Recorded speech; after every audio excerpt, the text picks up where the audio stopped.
18ஆம் படி கருப்பரே போற்றி, பகைவரை நடுங்கச் செய்பவனே போற்றி, நல்லதே நினை, நல்லது மட்டுமே நினை.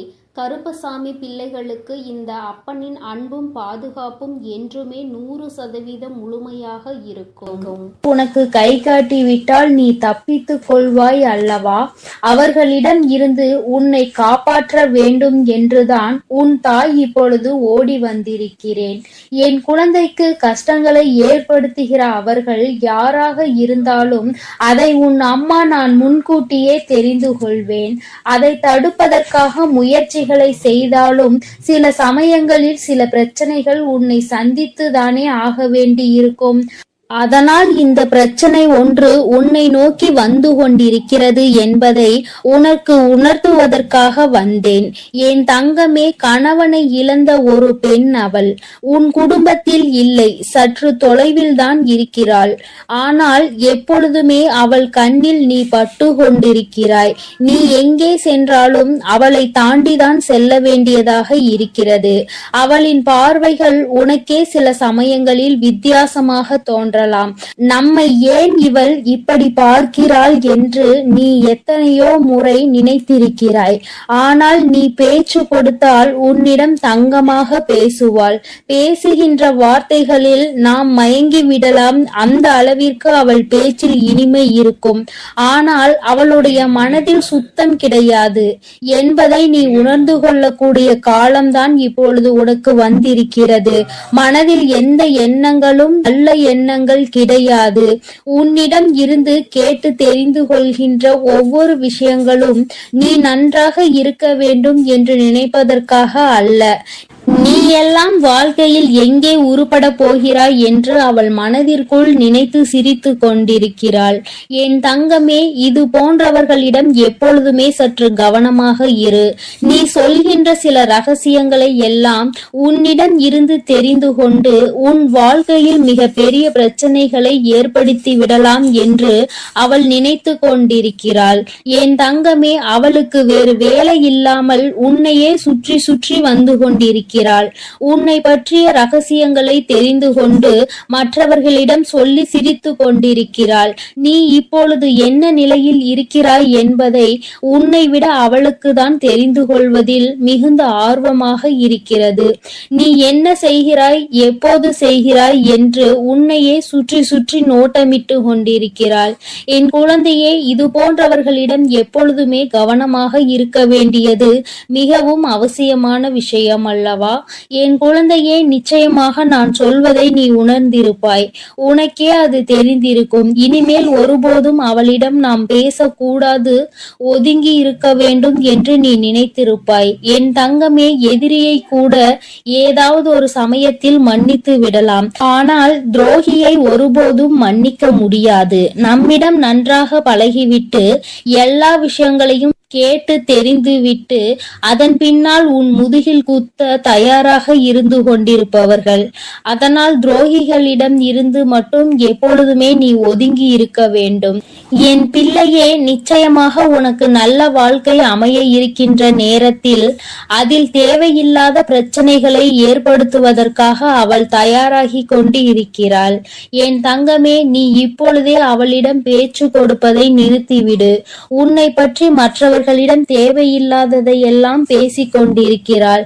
என் தங்கமே, நீயே ஒரு முறை அவளிடம் ஏன் இப்படி பேசுகிறீர்கள் என்று கேட்டு பிரச்சனைகளும் வந்தது. ஆனால் இப்பொழுது மீண்டும் அதே போலதான் நடந்து கொண்டிருக்கிறது. நீயோ ஒரு முறை அவர் அப்படி சொல்லவில்லை என்று சொன்னவுடன் மீண்டும் பேச ஆரம்பித்து விட்டாய் அல்லவா? இப்பொழுது அது எங்கே கொண்டு வந்து நிறுத்தி வைத்திருக்கிறது என்று ஒரு முறை சிந்தித்து பார். என் தங்கமே, எல்லோருமே மற்றவர்கள் வாழ்க்கையில் நல்லபடியாக இருக்க வேண்டும் என்று நினைப்பதில்லை. சில நல்ல உள்ளங்களும் உன்மீது உண்மையான அக்கறை கொண்டவர்களும் மட்டும் தான் அதை பற்றி சிந்திக்கிறார்கள். சிலர் எப்பொழுதுமே வாழ்க்கையில் முன்னேறிவிடக் கூடாது, எங்கே முன்னேறிவிட்டால் நீ நல்லபடியாக இருந்து விடுவாயோ, அவர்களை எல்லாம் மதிக்காமல் சென்று விடுவாயோ என்று பொறாமை எண்ணங்களோடு செயல்பட்டு கொண்டிருக்கிறார்கள். இந்த அவளும் அப்படிதான் உன் மீது பொறாமை கொண்டவளாக இருந்து கொண்டிருக்கிறாள். உன்னுடைய நிலை என்ன, நீ எப்படி இருக்கிறாய் என்பதை அவள் குடும்பத்தில் அவளுக்கு வேண்டிய குழந்தைகளோடு ஒப்பிட்டு பார்க்கிறாள். ஐயோ, நம் பிள்ளைகள் நன்றாக இல்லையே, இவன் மட்டும் எப்படி நன்றாக இருந்து கொண்டிருக்கிறான், இவருக்கு மட்டும் வாழ்க்கையில் எப்படி நல்ல விஷயங்கள் நடந்து கொண்டிருக்கிறது என்று உன்னை பற்றியே சிந்தித்து நீ நன்றாக இருக்கக்கூடாது என்று அவள் வாய்க்குள் எப்பொழுதுமே சபித்து கொண்டே இருக்கிறாள். நீ தூரமாக வரும்பொழுது உன்னை சபித்து விட்டு உன்கிட்டே வந்தவுடன் ஒன்றுமே தெரியாதது போல நல்ல பிள்ளை போல உன்னிடம் பேசி சிரிக்கின்றாள். என் தங்கமே, உன் அம்மா கை காட்டுவதை விடுத்து நான் உனக்கு நேரடியாகவே சொல்லிவிட்டேன் யார் என்பதை. நிச்சயமாக நீ புரிந்து கொண்டிருப்பாய் என் தங்கமே. ஏராள பிரச்சனைகளை சந்தித்து விட்டாய் அவரால். உனக்கு வாழ்க்கையில் ஏற்பட்ட பிரச்சனைகள் ஒவ்வொன்றும் நீ வாழ்நாள் முழுவதும் மறக்க முடியாத அளவிற்கு பல பிரச்சனைகளை ஏற்படுத்தி இருக்கின்றது. உன் குடும்பத்தில் இன்று இருக்கின்ற பல பிரச்சனைகளுக்கு அவள் மட்டுமே காரணமாக இருந்து கொண்டிருக்கிறாள். என் தங்கமே, சிலருக்கு குடும்பத்துக்குள்ளேயே இது போன்ற நபர்கள் இருப்பதற்கு வாய்ப்புகள் அதிகம் இருக்கிறது. என் குழந்தையே, நீ அவர்களினுடைய குணங்களை வைத்து யார் என்று அதை தனியாக அறிந்து புரிந்து கொள். உன் தாயானவள் நான் யார் என்று மட்டும்தான் உன்னிடம் சொல்ல முடியும். எப்பேற்பட்டவள் என்றுதான் சொல்ல முடியும். அது யார், எப்பேற்பட்டவள் என்பதை நீ புரிந்து கொண்டாயானால் யார் என்பதை நன்றாக தெரிந்து கொள்வாய் அல்லவா? அதை வைத்தே நீ கணித்துக்கொள். எப்பொழுதுமே இது போன்றவர்களிடம் நீ நன்றாக இருக்கிறாய் என்று வெளிப்படுத்தாதே. நீ நன்றாக இருக்கிறாய் என்று சொன்னாலே அவர்கள் மனதிற்குள் வேதனை எழுந்து விடுகிறது. நீ நன்றாக இருக்கக்கூடாது என்று நினைப்பவர்களுக்கு உன்னுடைய நல்ல நிலைமையை ஏற்றுக்கொள்ள கூடிய மனப்பக்குவம் எப்படி வரும்? என் தங்கமே, அவர்களிடம் இருந்து நீ சூட்சுமமாக இனிமேல் தப்பித்து கொள்ள வேண்டும்.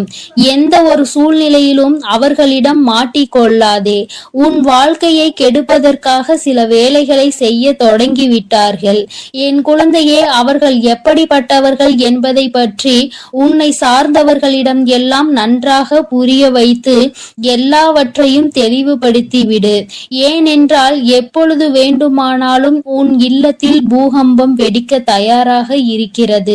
எப்பொழுது வேண்டுமானாலும் நீ அவரிடம் பேசிய விஷயங்களை இங்கே பகிர்ந்து கொள்வதற்கு தயாராக இருக்கின்றார் என்பதை நினைவில் வைத்துக்கொள். என் தங்கமே, உன்னிடம் ஒரு விஷயத்தை கேட்டு தெரிந்து கொண்டு அதை மற்றவரிடம் சொல்லி தேவையில்லாத சண்டைகளை மூட்டிவிட தயாராக நின்று கொண்டிருக்கிறார். அதனால் எப்பொழுதுமே உன்னுடைய ரகசியங்களை ரகசியமாகவே நீ பாதுகாத்து வைத்திருந்தால் போதும். யாரிடமும் நீ பகிர்ந்து கொள்ள வேண்டிய அவசியம் உனக்கு ஒருபோதும் ஏற்படாது. ஏனென்றால் அதுவே ரகசியமாக இருக்கும் பொழுது நீ மற்றவர்களிடம் சொன்னால் அது ரகசியமாக இருக்காது. எல்லோருக்கும் தெரிந்த ஒரு விஷயமாக மாறிவிடும் என்பதை நீ மறந்து விடாதே. என் தங்கமே, இனிமேல் உன் வாழ்க்கையில் இது போன்ற நபர்களால் இதுபோல் மற்றவர்கள் வாழக்கூடாது என்று சூனிய புக்தி கொண்ட நபர்களால் உனக்கு வாழ்க்கையில் எதுவும் ஏற்படாது. உன் அம்மா நான் உன்னை பாதுகாத்து நிற்பேன் என்பதை மறந்து விடாதே. அவர்கள் என்னதான் செய்ய நினைத்தாலும் உன்னை ஒன்றும் செய்ய முடியாது. உனக்கு பாதுகாவலாக இருப்பவள் உன் தாயானவள் நானாக இருக்கும் பொழுது நிச்சயமாக அவர்களால் ஒன்றும் செய்துவிட முடியாது என்பதை நீ புரிந்து கொள்ள போகிறாய். என் குழந்தையின் வாழ்க்கையில் கஷ்டங்களை ஏற்படுத்த நினைத்த அவளை நான் விட்டு வைக்க மாட்டேன். தகுந்த பாடத்தினை நிச்சயமாக புகட்டி கொடுப்பேன் என்பதில் எந்த ஒரு மாற்று கருத்தும் கிடையாது. என் தங்கமே, எல்லோருக்கும் வாழ்க்கையில் இது போன்ற ஒரு நபர் இருந்து கொண்டுதான் இருக்கின்றார். மற்றவர்கள் நன்றாக இருக்க வேண்டும், நாம் தான் இப்படி தனிமையில் வாடுகிறோம், அவராவது நன்றாக இருக்க வேண்டும் என்று மற்றவர்களை பற்றி சிந்திக்கின்ற குணங்கள் இல்லை என்றால் வாழ்க்கையில் தனிமையிலே இருந்து நிச்சயமாக மிகப்பெரிய கஷ்டங்களை எல்லாம் அனுபவிப்பார் என்பதை உன் அம்மா உனக்கு தெரிவித்துக் கொள்கிறேன். என் தங்கமே, வருத்தப்படாதே, கலக்கப்படாதே. இவர்கள் பேச்சுக்கள் எல்லாம் ஒருபோதும் உன் வாழ்க்கையில் எடுபடாமல் போகும் என்பதை நினைவில் வைத்து கொண்டு, யார் உன்னை பற்றி என்ன சொன்னாலும் எல்லாம் கடந்து போகும் என்று நினைத்து நீ இந்த வாழ்க்கையை நல்லபடியாக வாழ்ந்து முடிக்க வேண்டும்.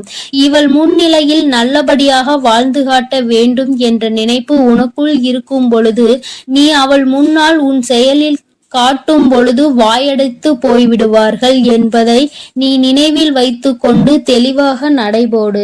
என் தங்கமே, நிச்சயமாக நாம் என்ன செய்தாலும் குறை சொல்வதற்கு சுற்றி ஒரு கூட்டம் இருந்து கொண்டேதான் இருக்கும். இவர்களை எல்லாம் தூக்கி தூர எறிந்துவிட்டு உன்னுடைய வெற்றி பாதையையும் உன்னுடைய வெற்றி பயணத்தையும் உன்னுடைய ஆசையையும் நோக்கி நீ பயணம் செய்து கொண்டே இரு. உன் அம்மா உன்னோடு துணையாக நிற்பேன். என் தங்க பிள்ளைக்கு இந்த வராகி அம்மாவினுடைய ஆசீர்வாதங்கள் எப்பொழுதும் முழுமையாக இருக்கும் என் தங்க பிள்ளையே. அதனால் நீ எதற்காகவும் கலங்காதே, எதை நினைத்தும் வருந்தாதே.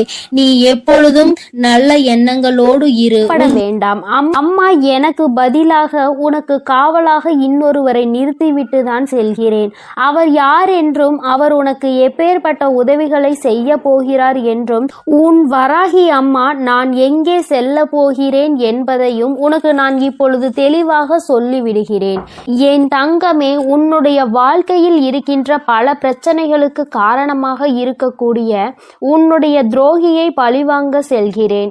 அவரின் இல்லத்திற்கு நான் இப்பொழுது புறப்பட்டு விட்டேன். என் குழந்தையே, அவரினுடைய இல்லத்தில் நடந்து கொண்டிருக்கின்ற சில விஷயங்கள் உன் அம்மா எனக்கு மிகுந்த மனவேதனையை ஏற்படுத்தியது. இந்த வராகியானவள் எத்தனையோ முறை நான் அவர்களுக்கு எச்சரிக்கை விடுத்தும் அவர்கள் கேட்பதாக இல்லை. அதை விடுத்து என் குழந்தை உனக்கு செய்வினைகளை செய்ய வேண்டும் என்று பில்லி சூனியம் ஏவல்களை வைக்க வேண்டும் என்று நினைக்கிறார்கள். உன் வாழ்க்கையை எப்படியேனும் அழித்துவிட வேண்டும் என்றுதான் அவர்கள் மனதிற்குள் எண்ணங்கள் எப்பொழுதும் இருந்து கொண்டிருக்கிறது. உன் தாயானவளுக்கு இது தெரிந்துவிட்ட பிறகும் நான் இப்படியே அதை விட்டுவிட முடியாது அல்லவா? நான் எத்தனையோ வாய்ப்புகளை கொடுத்தும் அவர்கள் திருந்தவில்லை. என்னை ஒருபோதும் அவர்கள் மதிக்கவும் இல்லை. என்னுடைய அன்பினை நான் அவர்களுக்கு முதலில் கொடுத்து பார்த்தேன். மற்றவர்களுக்கு தீங்கு செய்யக்கூடாது, அப்படி செய்தால் அது உன்னுடைய வருங்கால சந்ததியை பாதிக்கும். உன்னுடைய குழந்தைகள் நிச்சயமாக இதனால் மிக பெரிய பாதிப்பினை அடைவார்கள் என்று நான் எத்தனையோ முறை சொல்லி பார்த்தேன். ஆனால் அது அவர்களுக்கு புரியவில்லை. அடுத்ததாக சிறு கோபத்தோடு சில எச்சரிக்கை விடுத்தேன். நீ இப்படி செய்தால் நான் உனக்கு தண்டனைகள் வழங்குவேன் என்று. ஆனால் அதையும் அவர்களுக்கு புரியவில்லை. இப்பொழுது எல்லாவற்றையும் மீறி அவர்கள் உனக்கு இது போன்ற செயல்களை செய்துவிட வேண்டும் என்று நினைத்து விட்டார்கள். இனிமேல் அவர்களை அத்தனை எளிதாக நாம் விட்டுவிட முடியாது அல்லவா? நிச்சயமாக இனி அவர்களுக்கு என்ன செய்ய வேண்டுமோ, நான் என்ன கொடுக்க வேண்டுமோ அதை நான் சரியான நேரத்தில் கொடுத்துவிட வேண்டும் இல்லையா? இல்லை என்றால் அவர்கள் உன் வாழ்க்கையை அழிக்க வேண்டும் என்று நினைத்து கொண்டிருக்கிறார்கள். அதை அவர்கள் நிறைவேற்ற துடித்தும் கொண்டிருக்கிறார்கள். இந்த வராகி உன்னோடு துணை நிற்கிறேன் என்பதை அவர்கள் புரிந்து கொள்ளவும் இல்லை. இந்த வராகி எத்தனை சக்தி படைத்தவள் என்பதை அவர்கள் உணரவும் இல்லை. இனி அவர்கள் வாழ்க்கையில் நடக்கப் போகின்ற விஷயங்களை நீ கண்கூடாக காணதான் போகிறாய். பொறுமை காத்தாலே அதற்கு காரணம் என்னவென்று என் குழந்தை தெரிய வேண்டும் அல்லவா? அதற்காக தான் இத்தனையையும் உனக்கு சொல்லிக் கொண்டிருக்கிறேன். இனி அவர்கள் வாழ்க்கையில் நடக்கக்கூடிய விஷயங்கள் எல்லாம் நீயே எதிர்பார்க்காத வகையில் இருக்கும். அம்மா இந்த அளவிற்கு இவர்களுக்கு தண்டனைகள் வேண்டாம் என்று நிச்சயமாக நீயே என்னிடம் கேட்கின்ற அளவிற்கு தான் அவர்கள் வாழ்க்கையில் இனி எல்லாம் நடக்கப் போகிறது. மற்றவர்கள் மீது சிறிது அளவு கூட இரக்கம் இல்லாமல் நடந்து கொண்ட இவர்களுக்கு மட்டும் நான் இனி இரக்கம் காட்டுவதாக இல்லை. அதனால் எந்த பலனும் இல்லை. நான் சொல்வதை எதையுமே அவர்கள் புரிந்து கொள்ளவும் இல்லை. அதனால் இனி அவர்களுக்கு தரமான சம்பவம் ஒன்று வாழ்க்கையில் காத்து கொண்டிருக்கிறது. என் பிள்ளையை வேதனைப்படுத்தியதோடு மட்டுமல்லாமல் என் பிள்ளையின் உடைமைகளை அவர்கள் பறிக்கவும் அங்கே தொடங்க ஆரம்பித்து விட்டார்கள். என் குழந்தையின் உடைமைகளை பறித்து என் பிள்ளையை நிர்கதியாக நிற்க வைக்க அங்கே முயற்சிகள் நடக்கிறது. அவர்கள் முயற்சிகள் ஒருபோதும் வெற்றி பெறாது. என் குழந்தை பதற்றத்தோடு அம்மாவிடம் ஓடோடி வந்து, அம்மா தாயே, எனக்கு ஒரு நல்ல வழி காட்ட மாட்டாயா? இப்படி என்னை வாழ்க்கையில் வேதனைக்கு ஆளாக்கி விட்டார்கள் அவர்கள். அங்கே அவர்கள் சந்தோஷமாக இருந்து கொண்டிருக்கிறார்களே என்று என் குழந்தை அடைந்த மனக்கவலைக்கு தான் இன்று நல்ல செய்தி வந்திருக்கிறது. நான் அதனால்தான் அங்கே சென்று கொண்டிருக்கிறேன். நீ அம்மா உன்னிடத்தில் இல்லை என்று நினைத்து வருந்த வேண்டாம். நான் எனக்கு பதிலாக உன் இல்லத்தில் உனக்கு காவலாக நிற்க போகிறவர் யார் என்றும் உனக்கு சொல்கிறேன். அவர்கள் உன்னுடைய குல தெய்வம்தான். இன்று அவர்கள்தான் உனக்கு காவலாக நிற்க போகிறார்கள்.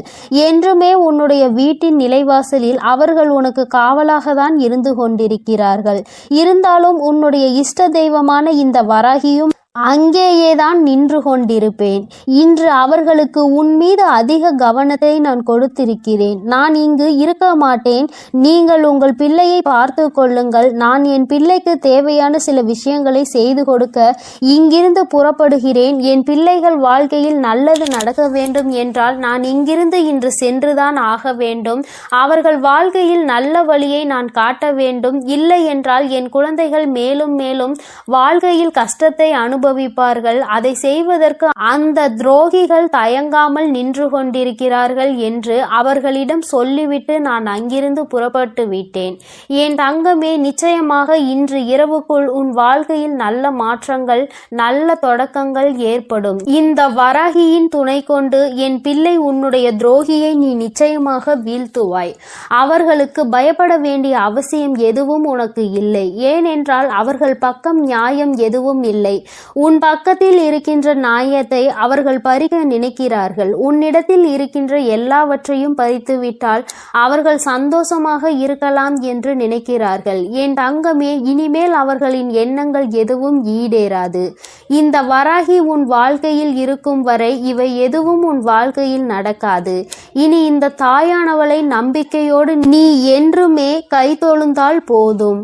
தங்கமே, நீ அவர்களை பார்த்து பயப்படுவதால் தான் அவர்கள் உனக்கு இது போன்ற காரியங்களையும் இது போன்ற விஷயங்களையும் செய்து உன்னை பயமுறுத்தி கொண்டிருக்கிறார்கள். தேவையில்லாத பயத்தை முதலில் தூக்கி எறிந்துவிடு. உன் பக்கம் நியாயம் இருக்கின்ற பொழுது நீ எதற்காக பயப்படுகிறாய்?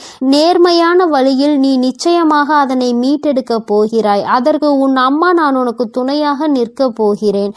பயம் ஒருவர் மீது உனக்கு வந்துவிட்டது என்றால் அதை அவர்கள் தனக்கு சாதகமாக எப்பொழுதுமே பயன்படுத்தி கொள்வார்கள் என்பதை நீ மறந்து விடாதே. மற்றவர்களினுடைய பலவீனத்தை கண்டறிந்து அதை தனக்கு சாதகமாக பயன்படுத்துவோருக்கு நீயே காரணமாக இருக்கக்கூடாது. தைரியம் என்ற ஒன்று மனதிற்குள் இல்லாவிட்டால் கூட வெளியில் நீ எப்பொழுதும் தைரியமாக இருப்பது போன்றுதான் நடந்து கொள்ள வேண்டும். அதுதான் அவர்களுக்கு எப்பொழுதும் பயத்தை கொடுக்கும் என்பதை என் பிள்ளை நீ மறந்து விடாதே. நீ பயந்தது போல் அவர்களிடம் கெஞ்சிக் கொண்டிருந்தால் அவர்கள் உன்னை மிகவும் சுலபமாக ஏமாற்றிவிட்டு சென்று விடுவார்கள். உன் மனதிற்குள் இருக்கின்ற பயத்தினை ஒழித்து தைரியத்தோடு இந்த வராகி என் குழந்தையாக நீ வெற்றி நடை போட வேண்டும். எங்கே சென்றால் உனக்கு இதற்கான பலன் கிடைக்குமோ அந்த வழியினை நான் உனக்கு காண்பித்து கொடுக்கிறேன். என் குழந்தை என்னிடம் சொல்லியதோடு நீ அப்படியே அங்கே அமர்ந்து விடாதே. எழுந்திரு என் குழந்தையே. நாளைய விடியலில் என் பிள்ளை இதற்கான தீர்வினை தேடி நீ செல்ல போகிறாய். எங்கே சென்றால் உனக்கு இதற்கான தீர்வு கிடைக்குமோ அந்த இடத்தை நோக்கி நீ செல்ல வேண்டும். உனக்கு நிச்சயமாக அங்கே மிகப்பெரிய உதவி காத்து கொண்டிருக்கிறது என்பதை மறந்து விடாதே. யாரும் இங்கு யாரையும் வைத்து தன்னுடைய குற்றத்தினை சரியானது என்று நிரூபிக்க முடியாது. அவர்களுக்கு ஆள் இருக்கின்றார்கள். அவர்கள் தப்பித்து விடுவார்கள் என்று ஒருபோதும் நினைக்காதே. நீதியும் நேர்மையும் இருக்கும் வரை நிச்சயமாக இது போன்ற அநீதிகளை செய்பவர்கள் வாழ்க்கையில் ஒரு நாள் தோற்றுதான் போக வேண்டும் என்பதை நீ புரிந்து கொள்ள வேண்டும். என் குழந்தையே, உன்னுடைய வாழ்க்கையில் இதுவரை நடந்தது எல்லாம் இனி உன்னுடைய வாழ்க்கையில் நிச்சயமாக நல்லபடியாக நடக்கும் என நீ நினைக்க வேண்டும். இந்த வராகியானவள் உன் வாழ்க்கையில் அதனை நடத்த போகிறேன் என்பதை நீ நினைவில் வைத்துக்கொண்டு என் குழந்தை உன் மனதிற்குள் இருக்கின்ற அத்தனை பயங்களையும் தூக்கி தெரிந்து நான் உன்னை எதிர்க்க பிறந்தவள் என்று மனதைரியத்தோடு என் பிள்ளை நீ நிற்க வேண்டும். என்னுடைய உடைமைகளை என்னால் காப்பாற்ற முடியும் என்ற தைரியம் உனக்குள் வர வேண்டும். அவர்களுக்கான நல்ல பாடத்தினை நான் புகட்டுவேன். இனிமேல் நீ உன்னுடைய வேலை என்னவோ அதை சரியாக செய்துவிட்டால் போதும். இந்த வெற்றி உன்னை வாழ்க்கையில் நிச்சயமாக நல்ல நிலைக்கு கொண்டு சேர்க்கும் என்பதில் எந்த ஒரு மாற்று கருத்துமே கிடையாது. இந்த வராகி என் அன்பினை நீ முழுமையாக பெற்றிருக்கிறாய் என்பதை இனி உன் வாழ்க்கையில் நீ நிதர்சனமான உண்மையாக காணப்போகிறாய். நான் உன் வாழ்க்கையில் இருப்பதை உணர்கின்ற நேரத்தில் இந்த வாழ்க்கை உனக்கு சந்தோஷமான செய்தியினை உன் கைகளில் கொண்டு வந்து சேர்க்கும் என்பதில் எந்த ஒரு மாற்று கருத்துமே கிடையாது. வராகியின் அன்பினை நிச்சயமாக நீ முழுமையாக ஏற்றுக்கொண்ட குழந்தையாகவும் உன்னுடைய அன்பினை முழுமையாக ஏற்றுக்கொண்ட இந்த தாயானவள் நான் வராகி என்பதையும் நீ உணர்கின்ற நேரம் வந்துவிட்டது. என்னுடைய குழந்தைக்கு என்னுடைய ஆசீர்வாதங்கள் எப்பொழுதுமே முழுமையாக இருக்கும் பொழுது யாருக்காகவும் நீ பயப்பட வேண்டிய அவசியம் இல்லை. என் செல்ல குழந்தைக்கு இந்த வராகி அம்மாவினுடைய ஆசீர்வாதங்கள் எப்பொழுதும் முழுமையாக இருக்கும். இனிமேல் அவர்கள் எண்ணங்கள் எதுவும் ஈடேறாது. இந்த வராகி உன் வாழ்க்கையில் இருக்கும் வரை என் செல்ல தங்க பிள்ளையே, இவ்வளவு நாள் உன் வாழ்க்கையில் ஆட்டி படைத்து கொண்டிருந்த ஒரு பிரச்சனை இன்று நான் முடிவுக்கு கொண்டு வந்து விட்டேன். அதை உன்னிடம் சொல்வதற்காக தான் உன் அன்னை இவ்வளவு நேரம் உனக்காக காத்து கொண்டிருக்கிறேன். இந்த பதிவை முழுமையாக கேள் என் தங்கமே. அது என்ன பிரச்சனை, அது எப்படிப்பட்ட பிரச்சனை, அதை நான் எப்படி முடிவுக்கு கொண்டு வந்திருக்கிறேன் என்பதை உன் அன்னை நான் சொல்கிறேன். அதே போல என் தங்க பிள்ளையே, இந்த பதிவினை நீ தனிமையில் கேட்க வேண்டும் என்று அன்னை சொல்வதற்கும் ஒரு காரணம் உண்டு. அந்த காரணம் என்ன தெரியுமா? எல்லா விஷயங்களையும் எல்லோர் முன்னாடியும் அத்தனை எளிதாக அந்த விஷயத்தை பற்றி சொல்ல முடியாது என்பதுதான். உன் வாழ்க்கையில் ஏற்படும் பிரச்சனைகள், உன் வாழ்க்கையில் இருக்கக்கூடிய அனைத்து பிரச்சனைகளையும் நீ மட்டுமே தெரிந்து கொள்ள வேண்டும். மற்றவர்கள் முன்னால் இதை நான் சொன்னால் அவர்கள் வைக்கக்கூடிய விமர்சனங்களை எல்லாம் உன்னால் ஏற்றுக்கொள்ளக்கூடியதாக இருக்காது. என் தங்கமே, இப்பொழுது இருக்கக்கூடிய பிரச்சனை உன்னை பற்றியும் உன் வாழ்க்கை துணையை பற்றியும் இருக்கிறது. அதனால் தான் சொல்கிறேன், நீ இப்பொழுது உன் வாழ்க்கை துணையை பற்றி ஒரு வார்த்தையை மற்றவர்களிடம் பேசினால் அவர்கள் உன் வாழ்க்கை துணையை பற்றி கேவலமாக நினைத்து விடுவார்கள் அல்லவா? அதனால்தான் அன்னை உன்னிடம் தனிமையில் இதை கேட்க சொல்லி இருக்கிறேன். என் தங்கமே, எத்தனைதான் கோபம் உனக்கு உன் உறவு மீது இருந்தாலும் மற்றவர்கள் அவர்களை பற்றி இப்படி பேசினால் அதை உன்னால் ஏற்றுக்கொள்ள முடியாது அல்லவா? இதனால் உனக்கு அங்கு மனவேதனைகள் தான் ஏற்படும் அல்லவா? இப்பொழுது நான் உனக்கு அதற்கான தீர்வினை கொண்டு வந்து விட்டேன். அதை நீ மற்றவர்களுக்கு முன் வெளிப்படுத்தாமல் நீ தனிமையில் கேட்டால் உன் மனதிற்கு ஒரு மிகப்பெரிய தெளிவு கிடைக்கும் என்பதற்காக தான் அம்மா சொல்கிறேன்.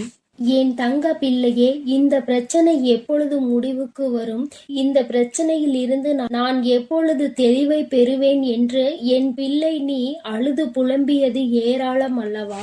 அந்த நாட்களை எல்லாம் நினைக்கும் பொழுது உனக்கு இன்னும் மனவேதனையாக தான் இருக்கிறது. இந்த பிரச்சனை காலம் முழுவதும் தொடர்ந்து கொண்டே இருக்கிறதே, இதற்கு ஒரு முற்றுப்புள்ளி இல்லையா என்று என் குழந்தை நீ நினைக்கின்றாய்.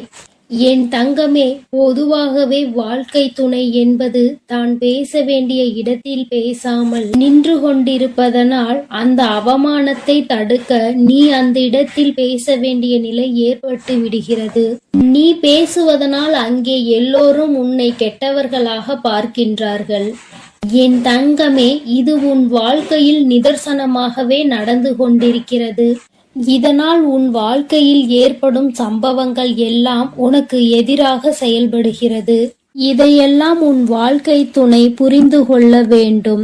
ஆனால் அங்கே சரியான நேரத்தில் பேசாமல் உனக்காக எதுவும் செய்யாமல் இருப்பதுதான் உன்னுடைய மனதிற்கு மிக பெரிய வேதனையை கொடுத்திருக்கிறது. உனக்கான உரிமையை பெற்று கொடுப்பதில் அவர்கள் சரியாக செயல்படவில்லை என்று என் குழந்தை நீ மனவேதனையில் இருக்கின்றாய். ஆனால் இதனை வெளிப்படையாக அவர்களிடம் ஒருபொழுதும் உன்னால் சொல்ல முடியவில்லை. காரணம், அவர்களுடைய எண்ணம் எப்பொழுது எப்படி இருக்கும் என்று உன்னால் இப்பொழுதுமே சரியாக யூகிக்க முடியவில்லை.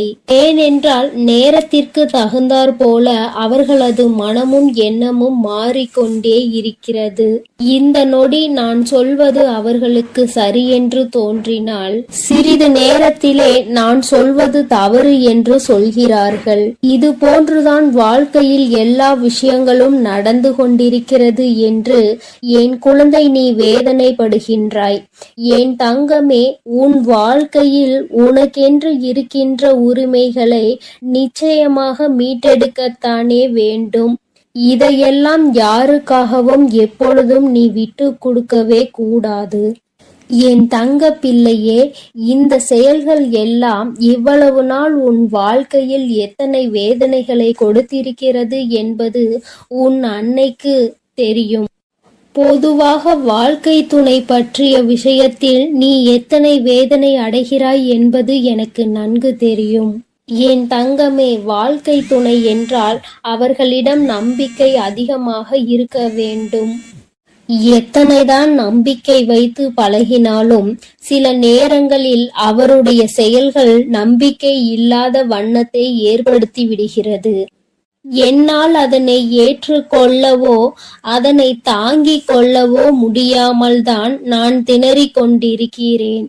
வாழ்க்கை என்பது எப்படி நடக்க வேண்டுமோ அது அப்படிதான் நடக்க வேண்டும். வாழ்க்கையில் இருக்கின்ற சூழ்நிலைகளை எல்லாம் சரியாக புரிந்து கொண்டு வாழ வேண்டும். அப்படி புரிந்து கொண்டு வாழும் பொழுதுதான் இந்த வாழ்க்கை அழகானதாக மாறும் என்பதில் எந்த ஒரு மாற்று கருத்துமே கிடையாது. என் தங்கமே, இந்த நாளில் உன் தாயானவள் உன்னை தேடி வந்து கொண்டிருக்கும் பொழுது என் குழந்தையின் மனதிற்குள் இருக்கின்ற ஏக்கங்களை எல்லாமே ஒரே நொடியில் இந்த அம்மா தீர்த்து வைக்கத்தான் போகிறேன். என் குழந்தையே, என்னை வேண்டியவருக்கும் உன்னிடத்தில் வந்து உதவியை கேட்டவர்களுக்கும் நீ மிக பெரிய அளவில் உதவிகளை செய்து கொடுத்து கொண்டு இருக்கிறாய். என் தங்கமே, உன் மனதில் இருக்கின்ற அத்தனை எண்ணங்களும் பொய்யாகி போகப் போகின்றது. என் தங்கமே, உன்னுடைய வாழ்க்கை இந்த அளவிற்கு ஆனதற்கு ஒரே ஒரு காரணம் உன் மனதில் இருக்கின்ற சந்தேகம் என்ற ஒன்றுதான். யாராக இருந்தாலும் முதலில் உண்மையான அன்பு என்று ஒன்றை வைத்து விட்டால் பிறகு அவர்களின் மீது எந்த ஒரு சூழ்நிலையிலும் சந்தேகப்படக்கூடாது. என்னவாக இருந்தாலும் அதனை பேசி மட்டுமே தீர்த்து கொள்ள வேண்டும். ஏனென்றால் இப்படி ஒருவருக்கொருவர் மனதிற்குள் ஒன்றை வைத்து கொண்டு வெளியில் ஒன்றை பேசிக்கொண்டு இருந்தால் வாழ்க்கையில் தொடர்ந்து பிரச்சனைகளும் வேதனைகளும் தான் வந்து கொண்டே இருக்கும் என்பதில் எந்த ஒரு மாற்று கருத்துமே கிடையாது. என் தங்கமே, வாழ்க்கையில் நம்பிக்கை இல்லாமல் இருப்பதும் இந்த சந்தேகத்தோடு இருப்பதும் வாழ்க்கையை அங்கே முடித்துவிடும் என்பதை நீ ஒருபொழுதும் மறந்து விடாதே. எத்தனையோ கஷ்டங்களுக்கு மத்தியில் கரம் பற்றிய வாழ்க்கை அல்லவா? எத்தனையோ பேர் ஏசினாலும் பேசினாலும் சிலரின் வாழ்த்துக்களை கொண்டு அஸ்திவாரமாக போட்டு இந்த வாழ்க்கையை நீ வாழ ஆரம்பித்தாய் அல்லவா? இந்த வாழ்க்கையை காப்பாற்றி கொள்ள வேண்டிய பொறுப்பு உன்னிடத்தில் தானே இருக்கிறது. அதனால் ஒருபோதும் இந்த வாழ்க்கையை காப்பாற்றி விட வேண்டும் என்ற பண்பிலிருந்து நீ ஒருபோதும் விலகிவிடக் கூடாது என் தங்கமே. என் தங்கமே, நீ இந்த வாழ்க்கையில் இருந்து விலகிவிட வேண்டும் என்று ஒரு நாளும் நான் நினைத்தது கிடையாது. சந்தேகங்கள் அதிகமாக வருகிறது என்பதற்காக யாரையும் ஒரு நாளும் சந்தேகம் இல்லாமல் என்னால் பார்க்க முடியாது. அதற்கு காரணம் என்னுடைய மனதில் தோன்றுகின்ற சில எண்ணங்கள்தான் முக்கியமாக சில விஷயங்கள் உண்மையாகவே மாறிவிடுகின்றது. அதனால்தான் என் மனதில் சந்தேகம் என்று ஒன்று இன்று வந்து கொண்டிருக்கிறது என்பதில் எந்த ஒரு மாற்று கருத்துமே கிடையாது என்பதை நீ நினைக்கின்றாய். என் தங்கமே, உன் மனதிற்குள் இருக்கின்ற இந்த எண்ணம் இன்னும் சில நேரங்களில் ஈடேறப் போகின்றது. நீ நினைப்பது எல்லாம் நடக்கப் போகின்றது. பணக்காரர்கள் ஏழைகள் என்றெல்லாம் இங்கு யாருக்கும் கிடையாது என்பதை புரிந்து கொண்டு, உண்மையான அன்பு என்ற ஒன்று யாரிடத்தில் இருந்தாலும் அதை முழுமையாக ஏற்றுக்கொள்ள வேண்டும் என்பதை என் குழந்தை நீ புரிந்து கொண்டால் போதும். என் தங்கமே, இந்த வாழ்க்கை உனக்கு சந்தோஷமான பக்கத்தை காண்பிப்பதற்காக காத்து கொண்டிருக்கிறது என்பதை நீ புரிந்து கொள். என் அன்பு பிள்ளையே, உன் வாழ்க்கையில் இத்தனை கஷ்டங்களுக்கும் பிரச்சனைகளுக்கும் காரணம் உன் மனதில் எழுகின்ற சந்தேகம் என்ற கொடிய நோய்தான் என்பதை உணர்ந்து கொள். இந்த சந்தேகம் என்ற ஒன்றை உன் வாழ்வில் இருந்து எடுத்துவிட்டால் உன் வாழ்க்கை சந்தோஷமாக மாறிவிடும். சந்தேகம் என்ற ஒன்று இருப்பதினாலேதான் பல பேரினுடைய வாழ்க்கையில் பிரச்சனைகளும் மனவேதனைகளும் வந்து கொண்டே இருக்கிறது. இவையெல்லாம் எனக்கு வேண்டாம் என்று விலகி நிற்கும் நேரத்தில் உனக்கு கிடைக்க போகின்ற மிகப்பெரிய அறிவு என்ன தெரியுமா? வாழ்க்கையில் எந்த ஒரு சூழ்நிலையிலும் வாழ்க்கை துணையினுடைய எண்ணங்கள் என்னவென்பதை தெரியாமல் ஒரு நாளும் சந்தேகப்படக்கூடாது. என் தங்கமே, அவர்கள் அமைதியாக இருப்பதனால், அவர்களுக்கும் நீ சேர்த்து வைத்து பேசுவதனால் உன்னை அதிகமாக பேசுகிறாய் என்று சொல்லிவிடுகிறார்கள். என் தங்கமே, நரம்பில்லாத நாக்கு அல்லவா, என்ன வேண்டுமானாலும் சொல்லிவிட்டு போகட்டும். என் தங்கமே, இதையெல்லாம் தாண்டி நீ உன் வாழ்க்கையில் மிக பெரிய வெற்றியினை பெறத்தான் போகின்றாய். என் பிள்ளையே, உன் மனதிற்குள் இருக்கின்ற அத்தனை எண்ணங்களும் ஆசைகளும் நிறைவேறத்தான் போகின்றது. நண்பு பிள்ளையே, உன் தாயானவளுக்கு நீ செய்ய வேண்டியது எல்லாம் உன் மனதில் இருக்கின்ற சந்தேகங்களையும் துக்கங்களையும் வேதனைகளையும் விடுத்து நம் தாயானவள் நம்மை காப்பாற்றுவாள் என்ற எண்ணம் உனக்குள் தோன்ற வேண்டும் என்பதுதான். எப்பொழுதும் உனக்கு துணையாக நின்று கொண்டிருப்பது இந்த வராகியானவள் என்பதை நீ ஒருபொழுதும் மறந்து விடாதே. என் அன்பு பிள்ளைக்கு இந்த கருப்பனின் ஆசீர்வாதமும் அன்பும் என்றுமே முழுமையாக இருக்கும். வேண்டும் வரம் தருபவனே போற்றி, வேட்டை பிரியனே போற்றி போற்றி.